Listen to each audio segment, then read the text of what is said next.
चला तर मंडळी, आज ना खूप उशीर झालेला आहे उठायला आणि त्याच्यामध्ये ना मग डब्बे पण लेट होतात. पहिला तर नाश्ता बनवून घेतला, नंतर आहे ना भाजी बनवायला घेतली. आज मेसच्या मुलींचे 2 डबे होते सकाळी सकाळी द्यायला.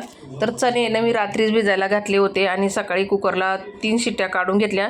लगेच इकडं कढईमध्ये ना तेल गरम करून घेतलं. जिरा, तमालपत्र, घरगुती मसाला, लाल काश्मीरी मिरची पावडर, धना पावडर, गरम मसाला आणि किचन किंग मसाला टाकला.